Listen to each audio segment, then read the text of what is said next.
कढीपत्त्याची चटणी। Medium फ्लेमवर तवा ठेवला आहे, त्यात अर्धा कप शेंगदाणे टाकूया। थोडं पाणी शिंपडूया, ह्याने शेंगदाणे छान भाजले जातात। गॅसची फ्लेम लोवर करून शेंगदाणे भाजून घेऊया। शेंगदाणे भाजून झाले आहेत, काढून घेऊया। पाव कप अळशी टाकूया। सतत ढवळत अळशी भाजायची आहे। अळशी नेहमी भाजूनच खायची असते। अळशीमध्ये फायबर आणि ओमेगा 3 फॅटी ॲसिड असतं, जे आपल्याला डायजेशन आणि वेट लॉस साठी मदत करतं। अळशी भाजून झाली आहे, काढून घेऊया।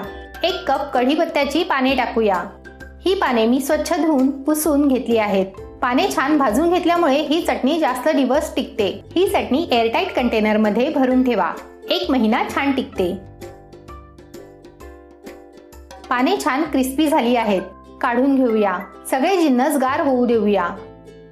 सगळे जिन्नस गार झाले आहेत। मिक्सी जार मध्ये 15 ते 20 लसणाच्या पाकळ्या, अळशी आणि शेंगदाणे टाकूया। तुम्ही शेंगदाणे सोलून देखील वापरू शकता। कढीपत्त्याची पाने, चवीनुसार मीठ आणि 1 टेबलस्पून मालवणी मसाला टाकूया। तुमच्याकडे मालवणी मसाला नसेल तर लाल तिखट आणि थोडा गरम मसाला ऍड करा। मिक्सर चालू बंद करून चटणी वाटून घेऊया।